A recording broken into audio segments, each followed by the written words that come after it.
बार जुबा पे लेता हूँ छत्रपति शिवाजी महाराज का नाम। हर दिन हर बार जुबा पे लेता हूँ छत्रपति शिवाजी महाराज का नाम। दिल में रगड़ता है, दिल में दौड़ता है मादरे हिंदुस्तान अभिमान। और फुले अंबेडकर शाहू के इस महाराष्ट्र को सबसे पहले सुनील का प्यार भरा सलाम, प्यार भरा सलाम।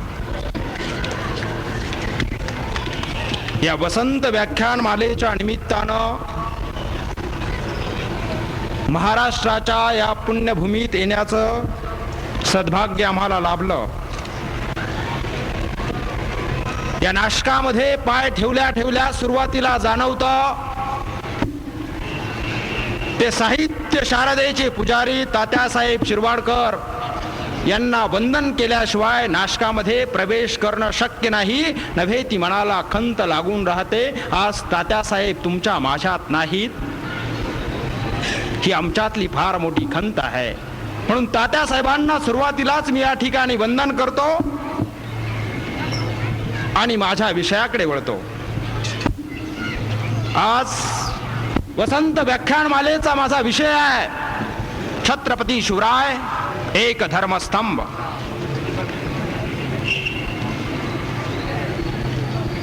छत्रपती शिवराय एक धर्मस्तंभ। हे हिंदू शक्ती, हे हिंदू शक्ती दीप्तितम तेजा, हे हिंदू शक्ती दीप्तितम तेजा, हे हिंदू तपस्या भूत, हे हिंदू तपस्या भूत या भारत भूचा साजा। हे हिंदू नरसिंहा नमो शिवाजी राजा, हे हिंदू नरसिंहा नमो शिवाजी राजा, हे हिंदू नरसिंहा नमो शिवाजी राजा। ज्या भूमीत ज्या महाराष्ट्रात सोन्याची उन्हा पडायची, रुपयाचं चांदणं पडायचं, मोत्याचा पाऊस पडायचा, कस्तुरीची धूळ उडायची आणि अत्तराचं दव पडायचं, त्याच भूमीचं रणांगण बनवलं गेलं। सुखी संसारातील पाखर ज्वालांनी होरपळून मरू लागली, दिशा अंधळ्या झाल्या, माणसांचा खाटी खाणा सुरू झाला। जिथं पुष्पांची वृष्टी व्हायची तिथं घणांच्या घावाने मृत्यूच्या ठिकऱ्या ठिकऱ्या उडू लागल्या। गाई हंबरडे फोडीत मरू लागल्या, नद्यांचं पाणी रक्ताळून गेलं, महाराष्ट्राच्या लेकी सुरांचं सौंदर्य अपराध ठरू लागलं। सगळीकडे नुसतं हंबरडे आणि किंकाळ्या, हंबरडे आणि किंकाळ्या आकाशाला भिडल्या गेल्या। दुःखाला क्षितिज उरलं नाही, सगळीकडे नुसता गडद अंधार। या अंधारात चाच पडत मरेपर्यंत जगायचं ही परवानगी नव्हती। कुणी जगायचं आणि किती जगायचं? अरे वर्षा मागून वर्ष उलटात होती। क्षत्रिय मराठ्यांच्या तलवारी आणि ब्राह्मण मराठ्यांच्या लेखण्या, सुलतानांच्या सेवेत दासी भटकींच्या अदबीनं आणि नेकीनं रमल्या होत्या। सगळ्यांना कान होते, डोळे होते, हातपाय होते, नव्हता फक्त जिवंत मान, नव्हता फक्त जिवंत मान। सगळ्यात मोठ्यातला मोठा सरदार म्हणजे सगळ्यात मोठ्यातला मोठा हुजऱ्याच ना। ज्ञानेश्वरांची कुलीन मराठी भाषा, ज्ञानेश्वरांची कुलीन मराठी भाषा, सलवार तुमान पेहरून हजरत शहनशाह बंदगान आली जिले सुबानी, सुलतान आदिलशहानी निजाम शहाच्या दरबारात अदबीन अर्ज पेश करण्यात रममान झाली होती। वर्षा मागून वर्ष उलटत होती। हुकमात शराब आणि हुकमात शमशेर आणि शराब यांचा नंगा नाच चालू होता। महाराष्ट्रात बेशांचा लबाड ह्या कुळधर्म बनला होता आणि लाचार मराठ्यांच्या हत्ती आपापसात झुंजत होते, मरत होते आणि सावळे कोल्हे राज्य करत होते। किती गुजरीनी ब्राह्मणी भ्रष्ट विल्या, किती गुजरीनी ब्राह्मणी भ्रष्ट विल्या, किती शहामुखी जहाजी फाकविल्या, किती एक देशांतरी त्या विकल्या, किती एक देशांतरी त्या विकल्या, किती सुंदरा हाल होऊन मेल्या, किती सुंदरा हाल होऊन मेल्या। असंख्य तळमळते आत्मे आक्रोश करत होते। नाथांचा आणि अनाथांचा तो आक्रोश महाराष्ट्र भैरवीच्या कानी आदळत होता। नाथांनी जगदंबेला सर्व देवतांच्या रूपात स्वरूपात मानून त्या भयान परिस्थितीत नाथ दरवाजा ठोठावत होते, भवानीला विनवत होते, भवानीला विचारत होते, ए माते तू राम होऊन रावण फाडलास, नरसिंह बनून हिरण्यकश्यपू फाडलास, हे माते अर्जुनाच्या रथावर बसून तू गीता सांगितलीस, मग आता तू अशी मौन धरून का बसली आहेस? म्लेच्छांनी देव भक्तांना गांजलेला आहे, तीर्थक्षेत्र भ्रष्ट झाली आहेत, लोकही काम मोह क्रोधादी षड विकारांच्या तडाख्यात सापडलेले आहेत. अशा परिस्थितीत माते तू दार बंद करून मौन का धारण केलेलास की तुलाही आमची ही दुःख स्थिती पाहावीनाशी झाली म्हणून तू दार बंद केलास? हे माते, हे माऊली धाव, दार उघड बये, दार उघड, दार उघड बये, दार उघड. नाथांचा तो आक्रोश होता आणि बया जागी झाली. कोण? जिजाऊ महासाहेब, श्रीमंत शहाजी राजे भोसले यांच्या राणी सरकार. भोसले कुळीचा पवित्र मंगल कुंकुम करण, जगदंबेला श्री जातीच्या रूपात पडलेलं एक गोमट स्वप्न, मूर्तिमंत सौदामिनी, त्यांच्या पोटी सुलतान शाहीचा कर्दनकाळ जन्माला आला, महाराष्ट्राचा वाली जन्माला आला, की ज्यानं अवघ्या 14 वर्ष वयात रांजे गावच्या माजलेल्या पाटलाचे हात आणि पाय धडा सकट छाटण्याचा हुकूम फरमावला. गाव रांझे पुण्यापासून अवघ्या 9 किलोमीटरवर. तेथील पाटलांना बदामल केला. बाबाजी भिकाजी गुजर पाटील हे त्याचं नाव. पाटलांना बदामल केला. पाटलांना रयतेच्या पोरीची आबरू घेतली. पाटीलकीच्या घमेंडीत कोणी बी उठाल आणि म्हणाल, म्या पाटील पिढीजात, मला काय भ्या आहे कुणाचं, माझ्या गावात मी काय भी करान, चालणार नाही, जीभ छाटली जाईल. स्वराज्याच्या जन्माआधीच जर असे हलकट चाळे आपले अधिकारी करतील तर मग स्वराज्य निर्माण झाल्यावर काय काय करतील. अरे स्त्री ही मराठ्यांच्या देवाऱ्यातील देवता आहे. स्त्री ही मराठ्यांच्या देवाऱ्यातील देवता आहे. तिचा अपमान ती आई आहे. मग रामायण वाचायचं कशासाठी, रामराज्य हवं कशाला? एका स्त्रीच्या प्रतिष्ठे करता सोन्याची लंका भस्म झाली, राक्षस कुलाचा संहार झाला, 14 चौकड्याची दौलत गारत झाली. एका स्त्रीची भर राजसभेत निरी ओढली गेली म्हणून 18 अक्षोहिणी सैन्याचा रणयज्ञ झाला. हे शिवबाचं स्वराज्य आहे, हे शिवबाचं स्वराज्य आहे. शिवबा कर्तव्याच्या रथावर चढला आहे तो स्त्रियांची प्रतिष्ठा राखण्यासाठी, स्त्रियांची प्रतिष्ठा राखण्यासाठी. अरे गरीब रयतेच्या पोरीची आबरू घेतली म्हणून पाटलाला जबर शिक्षा झाल्याचं पाहिल्यानंतर रयत शिवाजीवर फिदा झाली, रयत शिवाजीवर फिदा झाली. आणि रयतेच्या आबरू रक्षणासाठी जर शिवाजी कार्य करीत असेल तर त्या कार्यासाठी रयत मरायला तयार झाली. ज्यांच्या पाठबळावर राज्य करायचं त्यांची सुद्धा गय न करायला न्यायावरची एक जबर निष्ठा लागते. शिवाजी जवळ ती होती म्हणून रयत शिवकार्यामध्ये सामील होती. आजही खेडोपाडी अनेक स्त्रियांवरती, गरीब रयतेच्या स्त्रियांवरती शहरात सुद्धा अत्याचार होतात. अत्याचार करणाऱ्याला शिक्षा होते का? अत्याचार करणारा जितका मोठा मालदार आणि जितका मोठा वतनदार, आणि मोठा वतनदार जर असेल तर साधी कोर्टात तरी केस होती का? हातपाय सोडायचे दूरच, की साधी अटकही होत नाही. मग उठल्या सुटल्या छत्रपतींचं नाव घेणाऱ्यांना जाब विचारायला हवा. सकाळ संध्याकाळ जय भवानी आणि जय शिवाजी म्हणणाऱ्यांना जाब विचारायला हवा. अरे लोकशाही सुद्धा शिवाजी आठवावा तो यासाठी आपल्या नातेवाईकांच्या, अधिकाऱ्यांच्या पापांवरती पांघरून घालणारे स्वतः शिवाजीचं नाव घेतात. जेव्हा शिवाजीचं नाव या पद्धतीनं घेतलं जातं तेव्हा त्याच ठिकाणी त्यांना जाब विचारायला हवा की शिवाजी आठवावा तो यासाठी. रांझ्याच्या पाटलाची अशी एकच कथा नाही. 1678 साल सकूजी गायकवाड नावाच्या सेनापतीनं बेळवाडीच्या किल्ल्याला वेढा दिला. त्या किल्ल्याची किल्लेदार एक स्त्री होती. त्या किल्ल्याची किल्लेदार एक स्त्री होती, सावित्रीबाई देसाई तिचं नाव. 27 महिने या महिलेनं, या किल्लेदार स्त्रीनं तो किल्ला अतिशय जिगरीनं तो लढवला. परंतु 27 दिवसानंतर सकूजीनं तो किल्ला घेतला आणि उन्मादाच्या विजयाच्या उन्मादाच्या भरामध्ये सकूजीने त्या किल्लेदार स्त्रीच्या सावित्रीबाई देसाईवरती बलात्कार केला.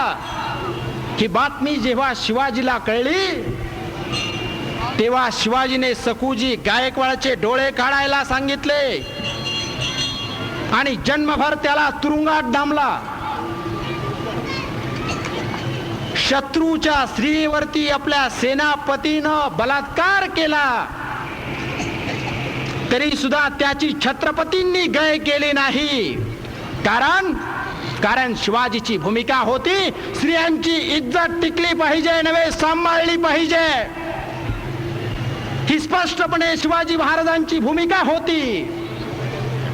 ज्या महाराष्ट्रात छत्रपती शिवाजी महाराजांनी स्वातंत्र्याची प्रेरक शक्ती रुजवली आणि ती 300 वर्षाहून अधिक काळ टिकली, याची कारण मीमांसा करणारे इतिहासकार ठामपणे सांगतात की सामान्यातला सामान्य मावळा सुद्धा महाराजांनी आपल्या या स्वराज्य निर्मितीच्या कार्यामध्ये सहभागी करून घेतलेला होता. आणि त्यामुळे निर्माण झालेलं, साकार झालेलं हे स्वराज्याचं स्वप्न प्रत्येकाला माझा आहे असं वाटत होता. म्हणून छत्रपतींच्या निधनानंतर सुद्धा 30 वर्ष या महाराष्ट्रात तळ देऊन बसलेला औरंगजेब लढाया मागून लढाया जिंकत इथंच गतप्राण झाला. परंतु मराठ्यांशी सुरू असणारं युद्ध मात्र त्याला जिंकता आलं नाही. छत्रपती शिवाजी महाराज त्यांचं राज्य आणि छत्रपती शिवाजी महाराज त्यांचं कार्य इतर राजांपेक्षा कसं वेगळं होतं. त्यामध्ये वेगळेपण काय तर मला वाटतं छत्रपती शिवाजी महाराजांच्या राज्याचं आणि कार्याचं वेगळेपण म्हणजे त्या राज्यामध्ये रयत सुद्धा छत्रपतींच्या कार्यामध्ये सामील झाले होती. हेच ते ठळक वेगळेपण आहे. आणि सर्वोत्तम राज्य कोणतं यासाठी जर कसोटी लावायची असेल तर मला असं वाटतं की ज्या राज्यातील जनतेला हे राज्य माझं आहे असं वाटतं ते राज्य सर्वोत्तम समजावं. आपण लोकशाही देशात राहतो, लोकशाही राज्यात राहतो. आपल्या देशातली सारखी लोकशाही इतरही अनेक राज्यामध्ये आहे. परंतु त्या राज्यातल्या जनतेला असं वाटतं का की हे राज्य माझं आहे, या राज्यामध्ये जे कार्य चालू आहे ते कार्य माझ्यासाठी चालू आहे? मला असं वाटतं या प्रश्नाचं उत्तर नक्कीच नाही म्हणून येईल. परंतु छत्रपतींच्या राज्याचा आणि कार्याचा जर विचार केला तर रयत सुद्धा छत्रपती शिवाजी महाराजांच्या कार्यामध्ये सामील होती असं दर्शवणारी इतिहासामध्ये अशी कित्येक उदाहरणं आहेत. प्रचंड फौज फाट्यासह सिद्धी जवार आणि फाजल खान पन्हाळगडाला वेढा देऊन बसले होते. कित्येक महिने झाले परंतु वेढ्यामध्ये ढील पडत नव्हती. नेताजी पालकर सिद्धी हिलालच्या साह्यानं वेढ्यावरती हल्ला केला परंतु तो हल्ला सुद्धा नाकामयाब झाला. खुद्द छत्रपतींच्या सेनापतीला सुद्धा पळून जावं लागलं. इमानी सिद्धी हिलाल जो छत्रपतींच्या बाजूने लढत होता, नेताजी पालकर बरोबर होता, तो आपल्या मुलाला वाचवायला गेला आणि स्वतः शत्रूच्या हातात सापडला. अशा परिस्थितीत राजांना मार्ग सापडत नव्हता. काय करावं ते सुचत नव्हतं आणि बेत आखला गेला. वेढ्यातली पातळ जागा शोधून विशाळगडावर पळून जाण्याचा. या बेताचा एक भाग म्हणून एक खोटा शिवाजी तयार करण्यात आला. या बेताचा एक भाग म्हणून खोटा शिवाजी तयार करण्यात आला. तो शिवाजी पालखीत बसला, त्यानं स्वतःला पकडून घेतलं आणि तो शिवाजी खरा की खोटा हे सिद्धी जवरला आणि त्याच्या सहकार्यांना कळायला उशीर झाला. तोपर्यंत महाराज वेढ्यातून निसटले आणि विशाळ गडापर्यंत घोडखिंडीपर्यंत पोहोचले.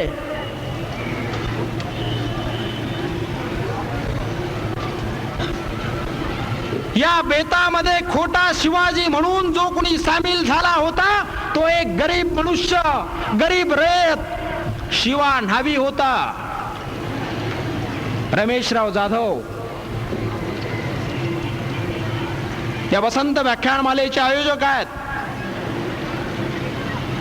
बऱ्याच जणांनी आम्हाला सांगितलं अतिशय लोकाभिमुख असं ते या ठिकाणी काम करतायत. कार्यकर्त्यांनी आदर्श घ्यावा, प्रेरणा घ्यावी. छत्रपतींचा वारसा अशा पद्धतीने वेगळ्या पद्धतीनं चालवणारे असे कार्यकर्ते आहेत. या ठिकाणी मुद्दामून दाखला देतोय. याचं कारण असं आहे की छत्रपतींच्या या कार्यामध्ये पन्हाळ गडावरून विशाळ गडावरती पोहोचण्यासाठी जो कट रचला गेला त्या कटामध्ये एक शिवा न्हावी सामील झाला होता. आणि या शिवा न्हाव्याला माहित होता की आपण पकडले जाणार, आपण पकडले जाणार आणि पकडले गेलो की शत्रू आपला खात्मा करणार. आणि झालाही तसाच. शिवा न्हावी पकडला गेला आणि हसत हसत तो शत्रूच्या तलवारीनं खतमही झाला. हा शिवा न्हावी कुण्या जहागिरीच्या लोभानं त्या ठिकाणी गेला होता काय? तर नाही. आपण मेलो तरी चालेल पण शिवाजी जगला पाहिजे ही त्याची ठाम आणि जिद्दीची भूमिका होती. आपण मेलो तरी चालेल ही त्याची भावना होती. कारण शिवाजी महाराज जे काही करतात ते आपलं कार्य आहे. छत्रपती शिवराय जे काही करतात ते साऱ्या रयतेसाठी करतात अशीच त्याची भावना होती. अशी भावना असणारा एकटा शिवा न्हावी नव्हता. पन्हाळ गडावरून विशाळ गडा जात असताना रस्त्यामध्ये घोडखिंड होती. सिद्धी जवरला जेव्हा कळलं तेव्हा छत्रपतींचा पाठलाग सुरू झाला. विशाळ गडापर्यंत पोहोचायचं असेल तर मध्ये अडसर होता तो घोडखिंडीचा. या घोडखिंडीवरती जान कुर्बान करायला हजर होता बाजी प्रभू देशपांडे.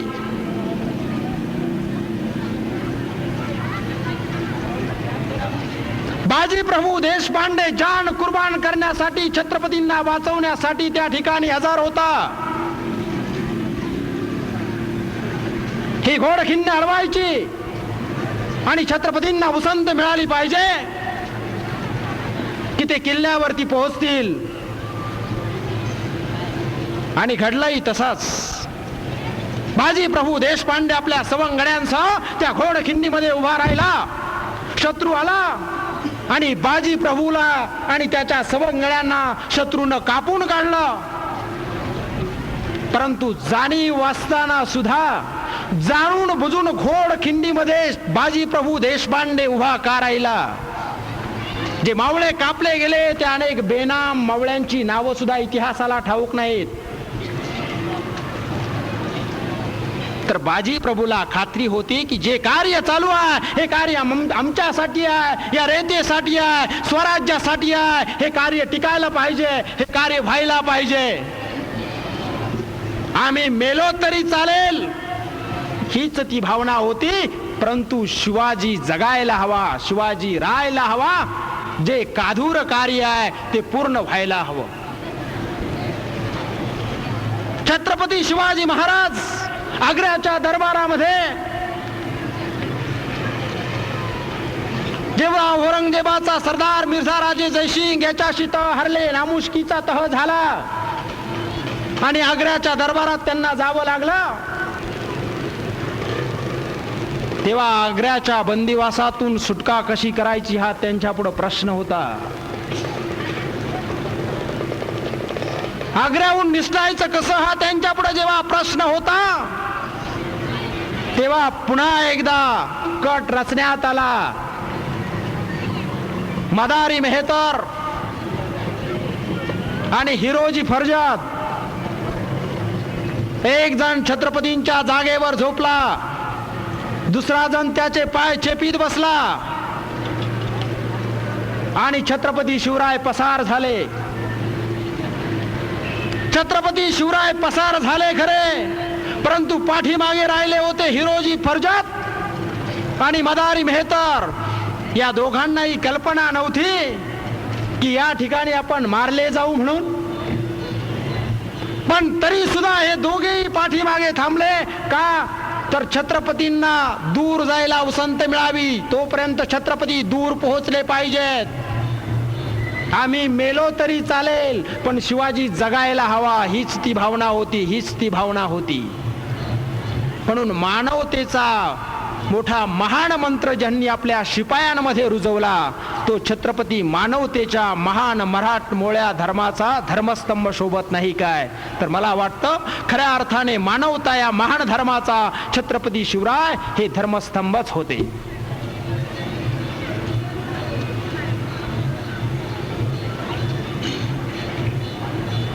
आपण मेलो तरी चालेल, परंतु शिवाजी राजा जगला पाहिजे असं जनतेला वाटायला लागावं, ही किमया फक्त शिवाजी राजेच करू शकले. इतर अनेक राजे होते, त्यांच्यासाठी लढणारेही अनेक जण होते, परंतु त्या साऱ्यांचं लढणं हे मर्दमुखी गाजवून इस्टेट किंवा जहागीर किंवा वतन मिळवण्यासाठी होतं. ते मेले ते केवळ जहागिरीसाठी आणि वतनासाठी, उदात्त कार्यासाठी नव्हे. जेव्हा राजाच्या कार्यामध्ये रयत सहभागी असते, तेव्हा ते कार्य 100% यशस्वी होतं, खऱ्या अर्थानं त्याला यश मिळतं. आणि शिवरायांच्या या कार्यामध्ये, शिवरायांच्या राज्यामध्ये खऱ्या अर्थानं रयतेचा समावेश होता, नवे रयत सहभागी होती.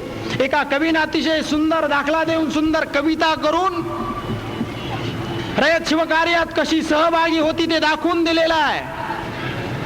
त्या कवितेचा ध्रुपद आहे, खबरदार जर टाच मारुनी जाल पुढे चिंदड्या, उडवीन राई राई एवढ्या, कुण्या गावचे पाटीला आपण कुठे चालला असे, शिवही ओलांडून तिरसे. धामधुमीचा काळ आहे, साधा शेतकरी सुद्धा सावध आहे की या राज्यामध्ये सैनिक कोठून कुठे जातात, या राज्यामध्ये कोण फिरतोय. शेतकरी सुद्धा सावध आहे. अशा वेळी बांधावरून 4 घोडेस्वार जाऊ पाहतात. शेतकऱ्याचा एक कोवळा पोरगा, 10-12 वर्षाचा कोवळा पोरगा त्या बांधावरून जाणाऱ्या घोडेस्वारांना अडवतो आणि विचारतो, कोण तुम्ही, कुठे चालला आहात. शेतकऱ्याचा 10-12 वर्षाचा एक कोवळा पोरगा हा धोका कापत करतोय, कारण त्यालाही वाटतो शिवाजी राजा चांगला आहे, आपण त्याच्या कार्यात सहभागी झालं पाहिजे, शिवाजी राजाला मदत केली पाहिजे, शिवाजी राजाला मदत केली पाहिजे, म्हणून तो हा धोका पत्करतो. पण ज्या घोडेस्वाराला तो दम देत होता, कवी पुढे जाऊन सांगतो, तो शिवाजी राजाच होता. शिवाजी राजाला पाहिला नाही, ओळख देख नाही, माहिती सुद्धा नाही, फक्त शिवाजी राजा आहे, तो आपल्यासाठी काहीतरी करतो. आणि म्हणून शेतकऱ्याचा 10-12 वर्षाचा एक कोवळा पोरगा सुद्धा त्या घोडेस्वारांना दम देतो. ही किमया, ही भावना फक्त शिवाजी राजाच करू जाणे. साऱ्या सैनिकात, साऱ्या रयतेत, साऱ्या जनतेत छत्रपती शिवाजी महाराजांनी ही भावना रुजवली. असामान्य पराक्रम होतात ते असामान्य लढायांमध्ये,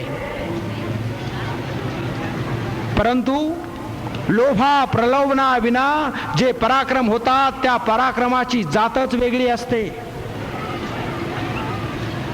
रयत राजाशी कशी वागते यापेक्षा राजा रयतेशी कसा वागतो हे महत्वाचं आहे.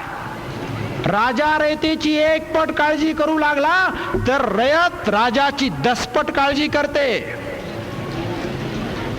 आज या देशात, या राष्ट्रात, या राज्यात काय चालू आहे?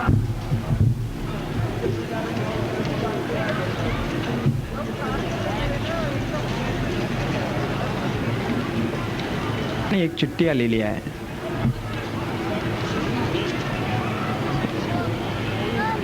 एक कवी आहेत गल ठोकळ, त्यांनी एक चिठ्ठी पाठवलेली आहे.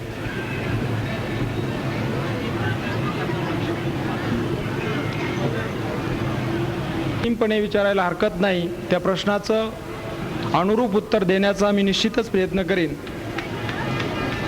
आपली अडचण असेल तर त्यांनी समोर येऊन सांगावं की कवी गल ठोकळ बरोबर आहे का. अच्छा, म्हणजे तुम्ही मला असं विचारताय. मला असं जाणीव झाली की मी जे काही सांगतो आहे ते सत्य इतिहासाला सोडून काही बनावट किंवा तोतैय इतिहास, जो पूर्वीचे धर्ममार्तंड आणि ज्यांच्या हातात लेखणी होती त्यांनी तयार केला आहे, अशापैकी काही तोतैय इतिहास आपल्यापर्यंत पोहोचतो आहे की काय, अशी शंका मला आली. तर बरोबर आहे, जी कविता होती अर्थात छत्रपतींचा इतिहास सांगत असताना काय हरकत नाही. कोणत्याही श्रोत्यानं मला, मी व्यासपीठावरती आहे, यापुढेही हे व्याख्यान अजून बराच वेळ आहे, भरपूर वेळ आहे. तुमची मानसिकता मी ताणणार नाही, परंतु मला असं वाटतं छत्रपती शिवराय हा या महाराष्ट्रातल्या जनतेचा प्राण आहे. छत्रपती शिवराय हा महाराष्ट्रातल्या जनतेचा श्वास आहे आणि हा श्वास असाच अखंड धुमसत राहावा, चालू राहावा, ही आमची भावना आहे. मी एक युवक कार्यकर्ता आहे. समाजामध्ये जागृती व्हावी, बहुजनांपर्यंत सत्य इतिहास जावा, यासाठी मी काम करतो आहे. व्याख्यान करून कोणतीही महान प्रतिष्ठा मला मिळवायची नाही, तर माझ्या व्याख्यानातून छत्रपतींचा वारसा सांगणारा, सांगू शकणारा महाराष्ट्रातला एक जरी युवक तयार झाला तरी माझ्या जीवनाचं मी सोनं मानीन. कारण अनेक व्याख्याते असतात जे केवळ मानधनासाठी व्याख्यान करत असतील, पैसे कमावणे हा त्यांचा उद्देश असेल. परंतु मी एक प्रथितयश वकील आहे. वय जरी माझं लहान असलं तरी सुद्धा हा विषय एवढ्यासाठी की समोर अभिरुची असणाऱ्या कोणत्याही श्रोत्यानं माझ्या वाणीतून बाहेर पडणाऱ्या कोणत्याही वाक्याबद्दल आक्षेप घेऊन, अन्यथा चिकित्सा करून जर काही चुकीचं गेलं तर याच ठिकाणी अतिशय रोखठोकपणे त्याने विचारावं. मी त्याला इतिहासाचा संदर्भ देऊन, पुस्तकांचा आधार देऊन, ग्रंथांचा आधार देऊन, कारण मी शाहीर नाही, मी कवी नाही, मी लेखक नाही, परंतु इतिहासाची चिरफाड करणारा चिकित्सक असा एक जागृत तरुण, जागृत व्याख्याता म्हणून आपल्या समोर आहे. मलाही माझ्या बुद्धीला वाव मिळेल, त्यामुळं कृपया माझ्या मुखातून, वाणीतून बाहेर पडणाऱ्या कोणत्याही वाक्यावरती कुणाचा आक्षेप असेल तर त्यानं जरूर आणि धाडसानं या ठिकाणी विचारायला हरकत नाही. तर ही कविता जी आहे, खबरदार जर टाच मारुनी जाल पुढे चिंधड्या, उडवीन राही राही एवढ्या, कुण्या गावचे पाटीला आपण कुठे चालला असे, ही कविता ठोकळ साहेबांचीच आहे. या कवीनं हे जे काही लिखाण केलेलं आहे, समाजाचा बारीक सारीक अभ्यास करून समाजामध्ये राजा कसा रुजला होता, आज जाणता राजा म्हणणारे अनेक जण आहेत. कालच एक जाणता राजा दिल्लीहून महाराष्ट्रात परतला. या देशावर प्रचंड वैचारिक असं नियंत्रण आहे, प्रचंड वैचारिक नियंत्रण आहे, आणि हे सारं चालवणारी प्रवृत्ती या देशात आजही शिल्लक आहे. रुजलेला माणूस असला तरी 2 मिनिटात 2 ओळीच्या पत्रामध्ये त्याला डायरेक्ट महाराष्ट्र दाखवण्यात आला. आयुष्यभर तपश्चर्या केली, सेवा केली, सेवेचा अर्थ काय? परंतु ज्यांच्या नियंत्रणाखाली तुम्ही काम करत आहात त्यांना सुरुवातीला त्यांना तुम्ही तपासलं पाहिजे. पण हे न करता आम्ही आमच्या समाजाकडे पाठ फिरवून आम्ही परक्यांची हुजरेगिरी करतो आहोत. कमीत कमी यामुळं त्यांना ते तरी कळलं. असो, आपला तो विषय नाही. विषय असा होता, छत्रपती शिवराय एक धर्मस्तंभ. या विषयावर बोलताना खऱ्या अर्थानं छत्रपती शिवराय हा जगद्वंश होते, पण क्रूर नव्हते.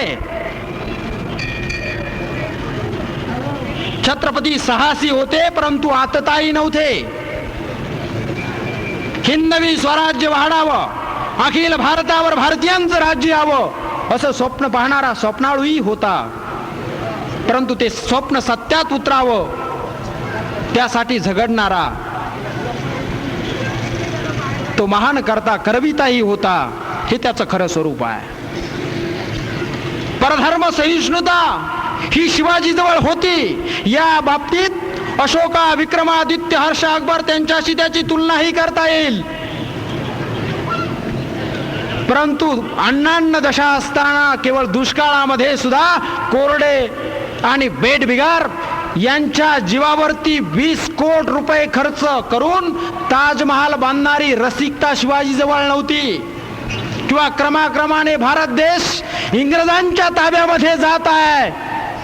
अशा वेळी घाट, धर्मशाळा आणि देवालय उभी करण्याची पुण्य पावनताही शिवाजी जवळ नव्हती.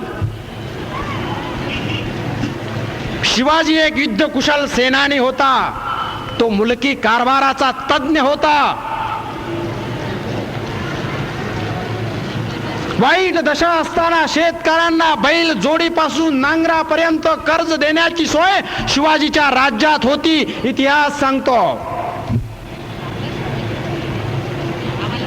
खऱ्या अर्थानं तो एक सेनानी होता, मुलकी कारभाराचा तज्ञ होता. मला असं वाटलं, तसं पाहिलं तर छत्रपती शिवराय हा विषय आतापर्यंत पुष्कळ वेळा येऊन गेलेला आहे.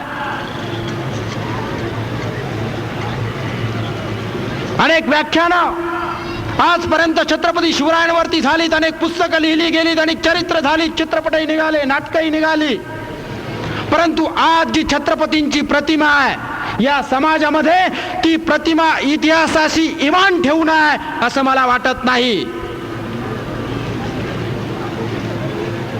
पुरावा म्हणून काही उदाहरणं, काही गोष्टी मी आपल्या समोर ठेवू इच्छितो.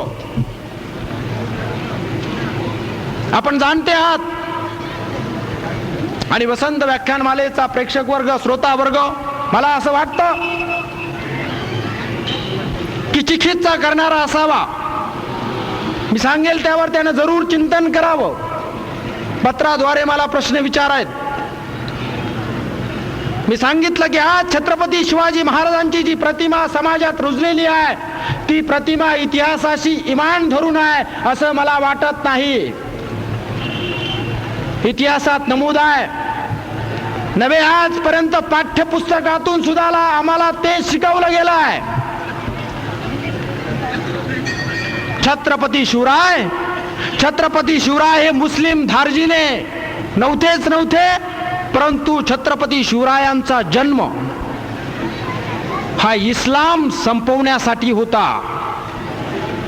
छत्रपती शिवराय हिंदू धर्मरक्षक होते. छत्रपती शिवराय हिंदू पदपादशाह होते. छत्रपती शिवराय गो ब्राह्मण प्रतिपालक होते.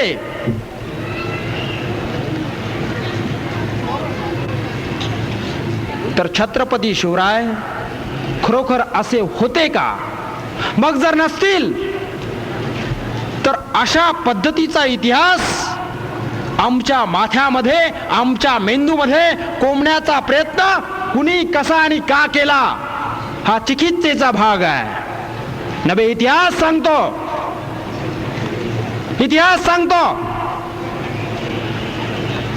आक्रमक मुसलमानांना मानवताद्रोही हिंदू धर्माबद्दल जरी राग असला, मानवताद्रोही हिंदू धर्माबद्दल जरी राग असला तरी सुद्धा छत्रपती शिवाजी महाराजांचं राज्य नष्ट करणं हाच केवळ त्यांचा उद्देश होता.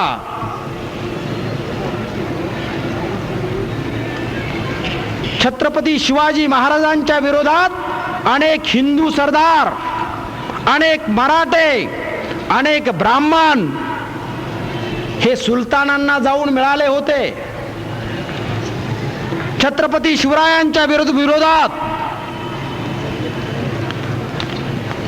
विदर्भातल्या उदाराम ब्राह्मणाची बायको रायबागन ही स्वतः आपल्या सहकाऱ्यांसह औरंगजेबाला जाऊन मिळाली होती.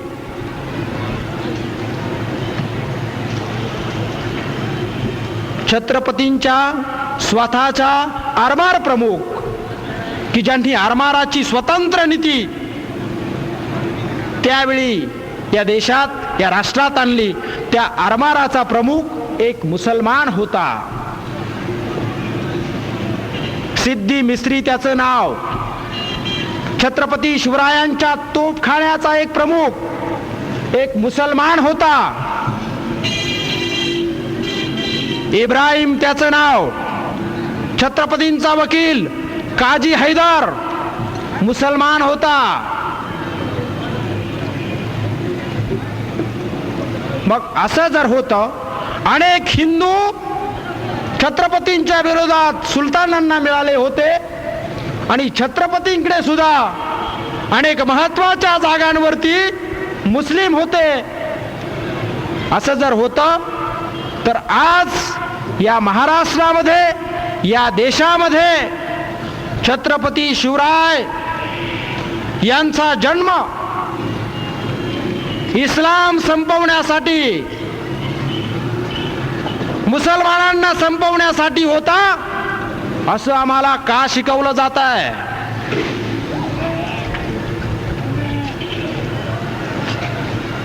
छत्रपती शिवराय हे मुसलमान द्वेष्टे होते असा खोटा प्रचार जाणून बुजून या राज्यात, या राष्ट्रात होतोय. मला असं वाटतं की छत्रपतींच्या बद्दल परकीयांच्या मनात आदर तर सोडाच होईल अशाच पद्धतीचा इतिहास लिहिला गेला, अशाच पद्धतीचा इतिहास लिहिला गेला. परंतु छत्रपतींची तशी नीती नव्हती. छत्रपती हिंदू धर्मरक्षक होतेच होते, परंतु छत्रपती इस्लाम धर्मरक्षक सुद्धा होते. एखादी कुराणाची प्रत जर त्यांना सापडली तर पुढच्या वाटेपर्यंत, एखादा मुसलमान भेटेपर्यंत ती तशीच जतन करून त्याच्या हातात ते देत होते. याचा अर्थ छत्रपती इस्लाम धर्मरक्षक सुद्धा होते.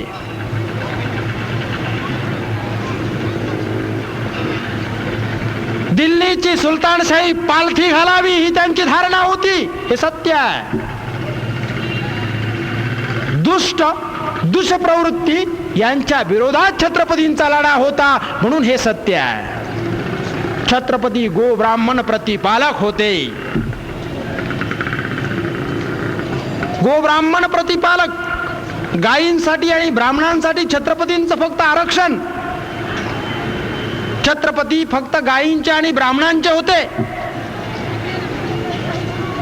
अरे या ब्राह्मणांच्या वंशजांनी आर्यांच्या काळी गायी कापून खाल्ल्या असा इतिहास आहे. आणि छत्रपती गो ब्राह्मण प्रतिपालक होते. छत्रपतींजवळ अश्वदल होतं, गोधन होतं अशी मला माहिती नाही, इतिहासातही मला ती मिळत नाही. परंतु ही बिरुदावली कुणी लावली आणि का लावली, कशासाठी लावली? अरे छत्रपती सज्जनांच्या रक्षणाचंही काम करत होते आणि छत्रपती दुर्बलांच्या रक्षणाचंही काम करत होते. त्यामध्ये मराठे असतील, त्यामध्ये दलित असतील, त्यामध्ये ब्राह्मण सुद्धा असतील. केवळ ब्राह्मणांच्या रक्षणासाठी छत्रपती होते असा समज आज आमच्यात पसरवला जातोय. का आणि कशासाठी? कोणत्याही जातीच्या विरोधात मी नाही, इतिहासात लिहिलंय. मी बोलतो यातलं प्रत्येक वाक्य म्हणून सांगितलं. 15 पैशाचं कार्ड पाठवून विचारलं तरी मी त्यावर लिहून देईल की या पुस्तकातल्या इतिहासकारानं असं असं म्हटलेलं आहे, त्याचा हा संदर्भ आहे. त्यामुळे चिकित्सेच्या आधारावरती खऱ्या अर्थाने जो मी इतिहास सांगतोय याचं चिंतन करा आणि समजावून घ्या. की छत्रपती शिवराय हे गो ब्राह्मण प्रतिपालक होते, गायींचे आणि ब्राह्मणांचे फक्त छत्रपती शिवराय हे रक्षक होते. छत्रपती शिवराय महाराष्ट्रातल्या तमाम जनतेचे, तमाम रयतेचे रक्षक होते, सज्जनांचे रक्षक होते, दुर्बलांचे रक्षक होते, हिंदूंचे रक्षक होते आणि या मातीशी इमान असणाऱ्या मुस्लिमांचे सुद्धा रक्षक होते. छत्रपती शिवराय कोणत्याही धर्माच्या विरोधात नव्हते. मग अशा पद्धतीची संकुचित बिरुदावली छत्रपतींना लावण्यात का आली? मगाचीच मी सांगितलं, काल रात्री 10:30 वाजता टीव्हीच्या बातम्यात सांगण्यात आलं की दिल्लीतला एक जाणता राजा महाराष्ट्रात परतला. हे जे वैचारिक नियंत्रण आहे ना, या वैचारिक नियंत्रणानं असा इतिहास लिहिला आणि छत्रपतींना संकुचित बनवण्याचा डाव खेळला गेला.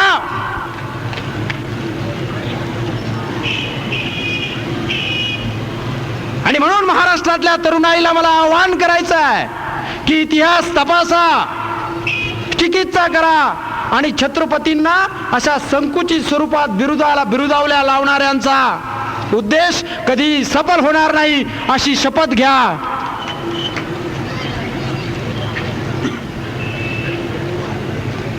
मग मला सांगा, हिंदू धर्माचे जर छत्रपती शिवराय रक्षक होतेच, फक्त हिंदू धर्माचे नव्हे परंतु इस्लाम धर्माचे इथे रक्षक होते, हिंदूंचे रक्षक होते, तसे ते मुसलमानांचेही रक्षक होते, सज्जनांचे रक्षक होते, तसे ते दुर्बलांचेही रक्षक होते. म्हणून खऱ्या अर्थानं मानवता या महान धर्माचे ते धर्मस्तंभ होते.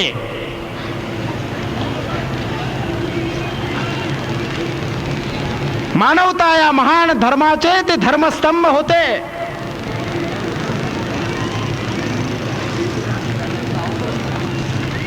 छत्रपतींचा इतिहास सांगत असताना अनेक विषारी घटना इतिहासात दाबून आणि दडपून टाकलेल्या आहेत. त्यापैकी दुसरी एक घटना कल्याणच्या सुभेदाराच्या सुनेची ती कहाणी आहे. अतिशय इतिहासातला हा एक विषारी फुतकार आहे. विषारी फुतकार मी का म्हणतो समजावून घ्या. कल्याणच्या सुभेदाराच्या सुनेची कहाणी अशी आहे. विजापूरचा कल्याणचा सुभेदार मुलाना अहमद छत्रपतींनी सैन्य पाठवून कल्याण काबीज केलं आणि कल्याणला आबाजी सोंदेव या ब्राह्मण सरदाराची नियुक्ती केली कल्याणचा सुभेदार म्हणून. मुलाना अहमद खजिना घेऊन विजापूरला जात होता, परंतु त्यानं आपलं कुटुंब महाराष्ट्रामध्ये कल्याणमध्ये ठेवलं होतं. विजापूरला एकटाच मुलाना अहमद जातोय आणि आपलं कुटुंब पाठीमागे ठेवतोय की ज्या कुटुंबामध्ये अतिशय रूपमती लावण्यवती अशी त्याची सून सुद्धा होती. कारण मुलाना अहमदला खात्री होती की छत्रपती शिवरायांची युद्धनीती अतिशय उज्ज्वल आहे. त्यांचे सैनिकांना सक्त आदेश आहे. सैनिकांच्या ताफ्यामध्ये कलावंती नगर भटकी नांथा कामा नये. परस्त्रीवर बदामाल बदालाम बलात्कार किंवा अत्याचार होता कामा नये. असं जर काही झालंच तर त्याची गर्दन उडवावी. छत्रपतींची ही उज्ज्वल युद्धनीती होती. अशा पद्धतीचा सैनिकांना आदेश देणारा छत्रपती अतिशय महान राजा होता. परंतु या उज्ज्वल युद्धनीतीचा मुडदा पाडला या ब्राह्मण आमाजी सोंदेवानं. त्या कल्याणच्या सुभेदार सुनेला त्यानं कैद केला आणि छत्रपतींसमोर घेऊन आला. कशासाठी?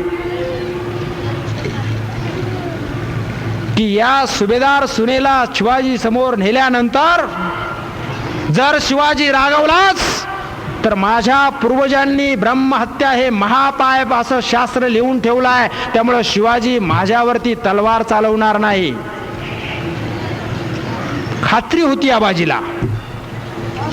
आणि जर शिवाजी याच्या विरोधात वागलाच, ब्रह्महत्या केलीच, ब्राह्मणाला शिक्षा केलीच, तर तो जनतेत अप्रिय होईल, कारण शिवाजी राजा धर्म मानत नाही. परंतु असं काही घडणारच नाही. नीतिमत्तेच्या कितीही बाता मारत असला, साल 1657 आहे, वय छत्रपतींचं 27 वर्षाचं आहे, तरणे बांड छत्रपती आहेत. त्यामुळे या वयामध्ये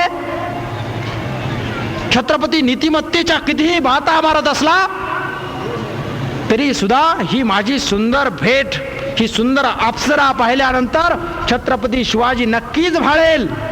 आणि छत्रपती एकदा का भाळला की छत्रपतीचं चारित्र्य हनन होईल आणि मराठ्यांचं राज्य संपुष्टात येईल. हा ब्राह्मणी डाव होता, हा ब्राह्मणी डाव होता, पद्धतशीरपणे खेळलेला एक ब्राह्मणी डाव होता. आमचा आरोप आहे, हरकत असेल संदर्भ देऊ. आणि छत्रपतींसमोर त्याने ती कल्याणच्या सुभेदाराची सून आणली. छत्रपती शिवाजी महाराज तपस्वी मनस्वी, आई जगदंबेचा कृपा प्रसाद होता तो. कल्याणच्या सुभेदार सुनेला छत्रपतींच्या समोर जेव्हा उभं करण्यात आलं तेव्हा छत्रपतींच्या वाणीतनं मुखातनं उद्गार बाहेर पडले. अशीच आमुची आई असती सुंदर रूपमती, अशीच असती आमुची आई सुंदर रूपमती, तर आम्हीही सुंदर झालो असतो किती, बदले छत्रपती बदले छत्रपती. आबाजी, आमच्या महासाहेबांची आठवण करून देणाऱ्या या सुभेदार सुनेला मानाचे आहेर करा.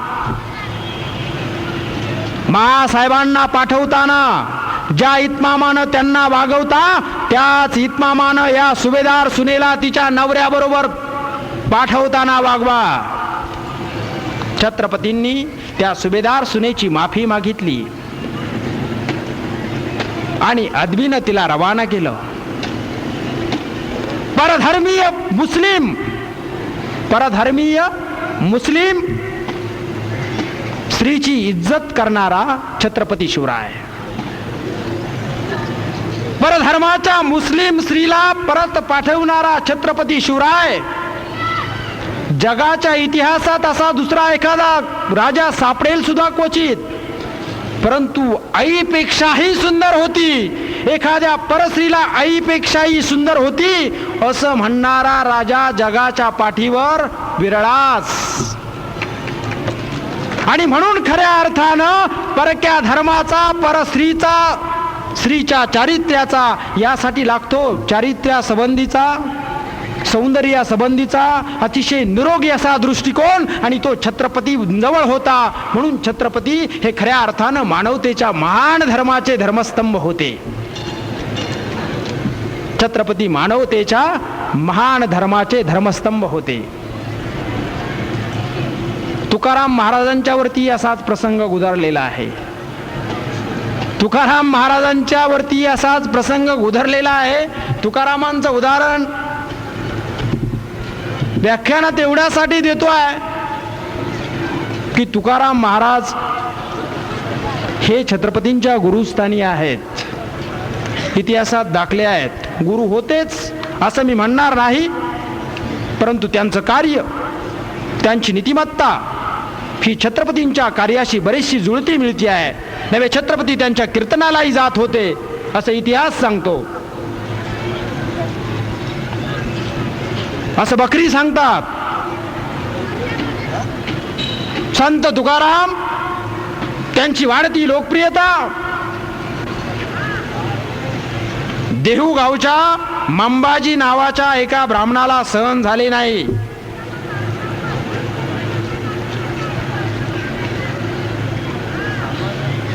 हा मंबाजी स्वतः वेशेकडे जात होता, इतिहास सांगतो. स्फोटक असलो तरी सत्य आहे. खऱ्या अर्थानं हा मंबाजी स्वतः वेशेकडे जात होता आणि आपल्या प्रिय वेशेचं मन वळवून एका रात्री त्या वेशेला संत तुकारामांकडे त्यानं पाठवलं. ती वेशा संत तुकारामांच्या समोर आल्यानंतर तुकाराम उद्गारले, पराविया नारी आम्हा रुखमाई समान, हे गेले नेमून ठाई चेची, जाई ओ तू माते न करी सायास, आम्ही विष्णुदास न हो तैसे, आम्ही विष्णुदास न हो तैसे.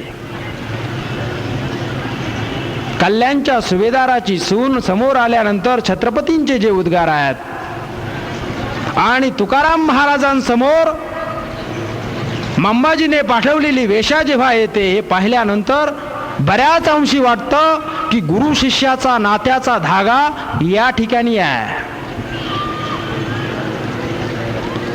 परंतु असं न शिकवता, असं न मानता, असा इतिहास आमच्या मेंदूमध्ये न कोंबता समर्थ रामदास स्वामी हा बनावट गुरु इतिहासकारांनी आमच्या मेंदूत कोंबण्याचा प्रयत्न केला. समर्थ रामदास स्वामी आणि छत्रपती शिवराय यांची भेट झाल्याचा इतिहासात उल्लेख देखील नसताना छत्रपतींचा गुरु समर्थ रामदास स्वामी आहे असं आम्हाला पाठ्यपुस्तकाच्या क्रमात आतापर्यंत शिकवण्यात येत होता.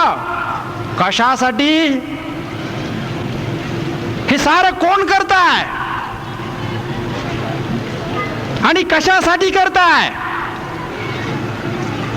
बौद्धांच्या विषयी आमच्या मनामध्ये तेढ निर्माण व्हावी, मराठ्यांच्या मनामध्ये मुसलमानांच्या विरोधात आम्ही दंगली फडकावायात. मग छत्रपती मुस्लिम देशचे होते असं म्हटल्यानंतर खरोखरच हे मुसलमान वाईट आहेत. मराठ्यांनी त्यांच्या विरोधात दंगल करावी, त्यांना कापून काढावं. आज अलीकडे डॉक्टर बाबासाहेबांचं नाव काढलं. समाजामध्ये पहा वातावरण आहे, तुम्ही फिरल्यानंतर जाणवत असेल की आज बौद्ध समाज आणि मराठा समाजामध्ये कुठेतरी दुरी पाडण्याचा फार मोठा प्रयत्न होतोय. मी सांगितलं हे वैचारिक नियंत्रण आहे आणि साऱ्या देश पातळीवरती हे वैचारिक नियंत्रण आज चालू आहे. खऱ्या अर्थानं राज्य ते करताय. मग छत्रपती शिवाजी महाराजांचा गुरु समर्थ रामदास स्वामी होता. रामदासांबद्दल उल्लेख आहेत रामदासांच्या स्वतःच्या शिष्यांनी लिहिलेल्या ग्रंथांमध्ये की रामदास त्यांच्या 2 शिष्या होत्या. त्या खास खोलीमध्ये असताना त्यांना त्या 2 शिष्या नेहमीच बरोबर लागायच्या.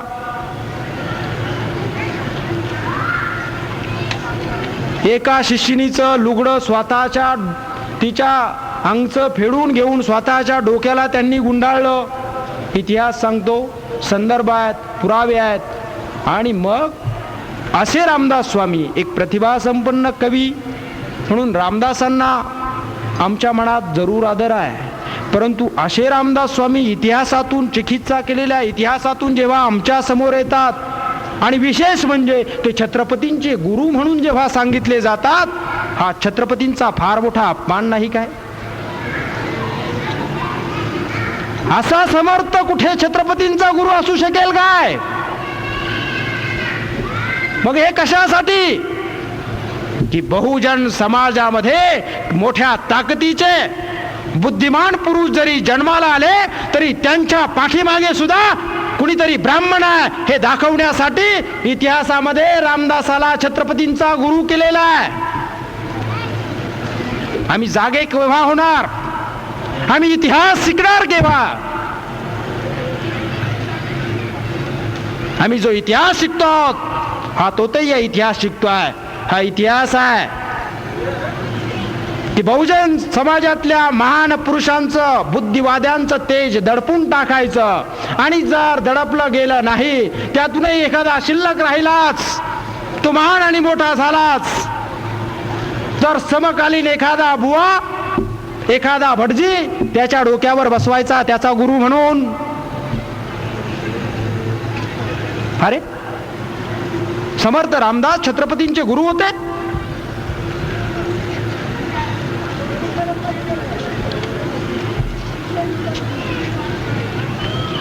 समर्थ रामदास ज्यांचे गुरु ते छत्रपती हे भवानीचे भक्त. शिष्य भवानीचा भक्त आणि गुरु हनुमानाचा भक्त असला तरी चालतो, तरी तो गुरु शिष्य होतो. गुरु म्हणतो जय जय रघुवीर समर्थ, शिष्य म्हणतो हर हर महादेव.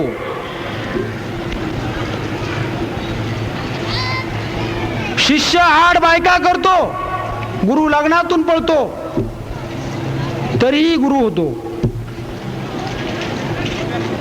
शिष्य परस्त्रीला चोळी बांगडी देऊन परत पाठवितो.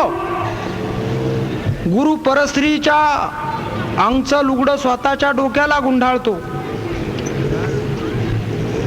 अरे चरित्र आणि चारित्र्य एवढा मोठा विरोधाभास असताना सुद्धा तेच गुरु. आणि मग तेच गुरु जर असतील, आणि असं म्हणणाऱ्याला माझा या ठिकाणी खडा सवाल आहे की रामदास हेच जर छत्रपतींचे गुरु असतील, तर मग महाराष्ट्रामध्ये छत्रपतींच्या राज्याभिषेकाच्या समयी त्यांना एकही भट ब्राह्मण मिळाला नाही. त्यावेळेला छत्रपती शिवरायांच्या राज्याभिषेकाच्या वेळी रामदास कुठे होते? रामदास आणि औरंगजेब यांची भेट झालेली होती. आणि असं असताना जर रामदास छत्रपतींचे गुरु होते तर ते का पकडले गेले नाहीत? शिष्य लवकर गेले. त्यांच्या निधनासमयी, छत्रपतींच्या निधनासमयी सुद्धा रामदास हजर राहिले नाहीत. का? गुरु होते.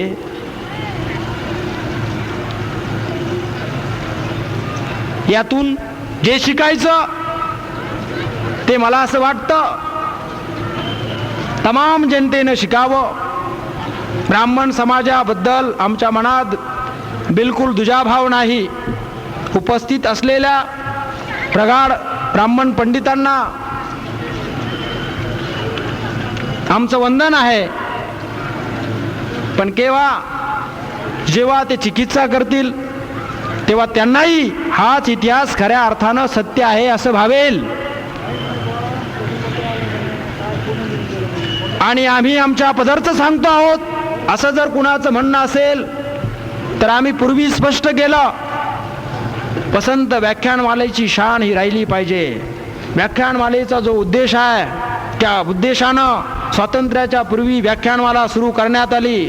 क्रांतिकारकांना एक व्यासपीठ म्हणून वसंत व्याख्यानमालेचा जन्म झाला. मला असं वाटतं थोडी बंडखोरीची भाषा आमच्या तोंडातून नक्कीच बाहेर पडलेली असेल, पण महाराष्ट्रातल्या जनतेला बंड करणं हे नवं नाही. बंडाचे परिणाम कालच 10:30 ऐकायला मिळालेले आहेत. पण तरी सुद्धा देश लढवण्याची भाषा ते करतायत. म्हणून तुमच्या बंडातला जरी दम मोडला गेला तरी तो मराठा थोडक्यात महाराष्ट्रात राहणारा जात नव्हे, तो मराठा खरा का जो खरंच दमाने लढतो. म्हणून चिकित्सेच्या आधारावर पाहिल्यानंतर जाणवतं की जो इतिहास आम्हाला शिकवला गेला त्यामध्ये बराचसा तोतैया इतिहास आहे. राज्याभिषेकाचा जो प्रसंग आहे, अरे छत्रपती शिवाजी महाराजांना जेव्हा राज्याभिषेक करायचा 1674 साल, महाराष्ट्रातल्या यच्चेवाद ब्राह्मणांनी रक्षणासाठी, गोब्राह्मण प्रतिपालक रक्षणासाठी शिवाजी हवे आहेत. महाराष्ट्रातल्या यच्चयावत ब्राह्मणांनी राज्याभिषेकाला छत्रपतींचा विरोध केला. शिवाजी राजाच होऊ शकत नाही, शिवाजी राजाच होऊ शकत नाही, त्याला राज्याभिषेक करण्याचा अधिकार नाही. कारण छत्रपती राजा होऊ शकत नाही, राज्याभिषेक करू शकत नाही, तुकाराम वेदांचा अर्थ सांगू शकत नाही. कारण छत्रपती राज्याभिषेक करू शकत नाही, कारण छत्रपती क्षत्रिय नाहीत, त्यांची मुंज झालेली नाही, मंत्रविधीसह त्यांचं लग्न झालेलं नाही. म्हणून महाराष्ट्रातल्या समस्त ब्राह्मणांनी विरोध केला. एक ब्राह्मण सुद्धा छत्रपतींना राज्याभिषेकासाठी एक ब्राह्मण पंडित सुद्धा मिळाला नाही, इतिहास सांगतो.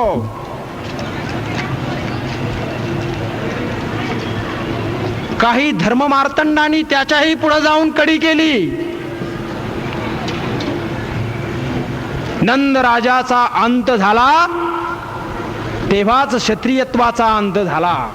त्यामुळं आज कुणीही क्षत्रिय उरला नाही. त्यामुळं छत्रपती क्षत्रिय नाहीत, ते राज्याभिषेक करू शकत नाहीत.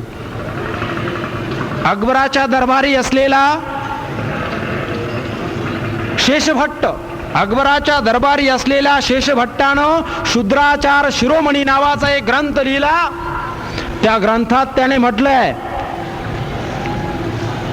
की परशुरामाने सारी पृथ्वी निक्षत्रिय करून टाकली.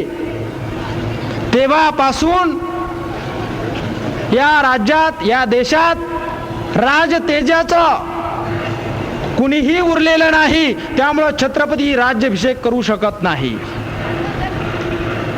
शेवटी या महाराष्ट्रात छत्रपतींच्या राज्याभिषेकाला एकही प्रगाढ पंडित भट ब्राह्मण मिळाला नाही. म्हणून छत्रपतींना काशीवरनं गागा भट्टाला पाचारण करण्यात आलं.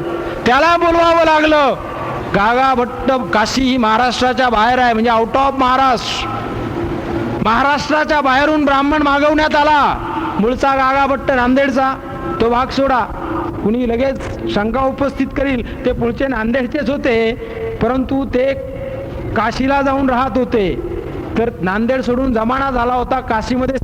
त्यामुळं आउट ऑफ महाराष्ट्राच्या बाहेरून गागा भट्टाला बोलावण्यात आलं आणि राज्याभिषेक हे काही कर्म होतं, कर्मकांड होतं, ते उरकण्यात आलं.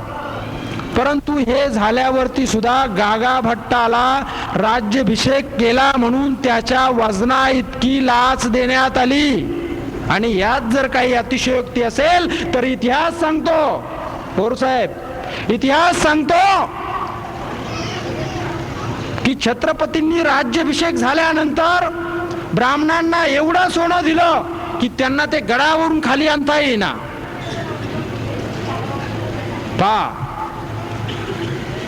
अरे राज्य निर्माण केलं छत्रपतींचं नाव घेऊन. छत्रपती शिवाजी महाराज की जय. जय भवानी, जय शिवाजी. एका राज्यात सकाळी उठल्यानंतर आणि झोपताना फक्त जय शिवाजी आणि जय भवानी म्हटलं गेलं म्हणून एका राज्यात छत्रपतींच्या नावावर राज्य आलं. या देशातला समस्त हिंदू छत्रपतींच्या नावावर जागा केला गेला. असं असताना सुद्धा छत्रपतींच्या नावावर राज्य हस्तगत करू पाहण्याची स्वप्न रंगवता, परंतु छत्रपतींच्या ध्येय धोरणाच्या विरोधात कृती करता. एकंदरीत राज्यामध्ये, देशामध्ये जे काही चाललेलं आहे, मला असं वाटतं की छत्रपतींचा वारसा सांगू शकणारे राज्यकर्ते या देशामध्ये, या राज्यामध्ये नक्की शिल्लक नाहीत. जनतेनं याचा विचार करावा. विचार करण्याची वेळ जवळ आलेली आहे. रयतेला ही आमची नम्र सूचना आहे. तपासा जे चाललंय या राज्यामध्ये, या देशामध्ये, ते आमच्यासाठी कितपत आहे, आमच्या अस्मितेसाठी कितपत आहे, आमच्या भविष्यासाठी कितपत आहे. संयुक्त महाराष्ट्राच्या लढ्यात आचार्य अत्रे म्हटले, ते आचार्य होते त्यामुळं काही मला त्यांच्याबद्दल म्हणता येणार नाही. ते म्हटले महाराष्ट्राला इतिहास आहे, परंतु महाराष्ट्राला इतिहास आहे आणि इतरांना फक्त भूगोल आहे. असं वाक्य उच्चारल्या टाळ्यांचा कडकडाट व्हायचा. अरे महाराष्ट्राला इतिहास आहे, महाराष्ट्राला शिवाजी प्रिय आहे, शिवाजीचा इतिहास आहे. कर्नाटकाला राणी चन्नामाचा इतिहास नाही काय? राजस्थानला राणा प्रतापाचा इतिहास नाही काय? मध्य प्रदेश आणि गुजरात ही राज्य काय काल अचानक उदयाला आली? प्रचाराच्या भरात तारतम्य सुटलं. शिवाजी जो महाराष्ट्राच्या बाहेर होता त्याला आम्ही महाराष्ट्रात आणला, बारीक केला. काही सेना आणि संघटना काढल्या,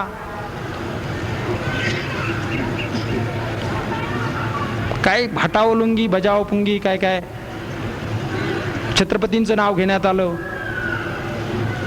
हिंदू संघटना उभ्या राहिल्या, छत्रपतींचं नाव घेण्यात आलं.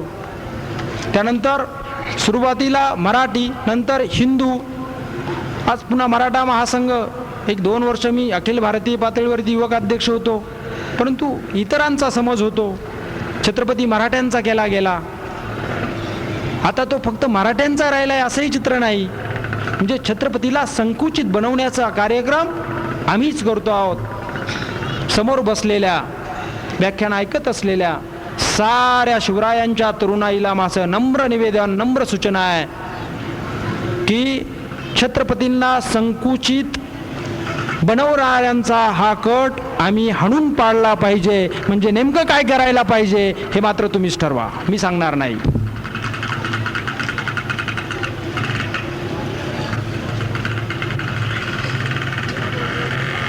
संयुक्त महाराष्ट्राचा लढा झाला, संयुक्त महाराष्ट्र झाला, सगळं काही आम्हाला मिळालं.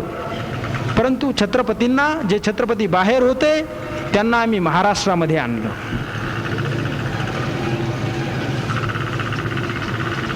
छत्रपती खऱ्या अर्थानं आम्हाला कधी कळलेच नाहीत. छत्रपती खऱ्या अर्थानं आम्हाला कधी कळलेच नाहीत. आग्र्याच्या दरबारात जेव्हा छत्रपती गेले, आग्र्याच्या दरबारात जेव्हा छत्रपती गेले तेव्हा औरंगजेबाच्या मुलीनं छत्रपतींना प्रत्यक्ष पाहिलं, ऐकून असलेल्या छत्रपतींना प्रत्यक्ष पाहिलं आणि छत्रपतींवरती ती फिदा झाली. औरंगजेबाची मुलगी प्रत्यक्ष छत्रपतींना पाहून फिदा झाली. आणि जेव्हा हे औरंगजेबाला कळलं तर त्यानं छत्रपतींना पाहून माझी मुलगी भाळली म्हणून आयुष्यभर तिचं लग्न केलं नाही, तिला कुमारी ठेवलं. त्याच औरंगजेबाच्या मुलीनं छत्रपतींच्या निधनानंतर जेव्हा शाहू औरंगजेबाच्या अटकेत होते तेव्हा शाहूंचा सांभाळ मेरे महबूब का पोता है, मेरे महबूब का पोता है म्हणत केला. आपल्या मुलीला छत्रपतींना फाळली म्हणून शिक्षा करण्याचं धाडस दाखवणाऱ्या औरंगजेबाला मात्र छत्रपती शिवाजी महाराज कळले होते. इतिहासात औरंगजेब एका ठिकाणी म्हणतो, क्यों शिवाजी को फतेह हासिल हुई? शिवाजी ने मजबूत किले बनाए, शिवाजी ने मजबूत किले बनाए, नई जंगी फौज की ताजील की है शिवाजी ने.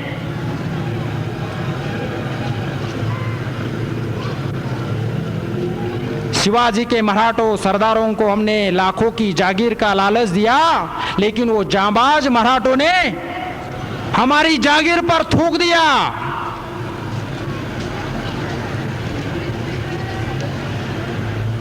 औरंगजेब इतिहासात म्हणतोय,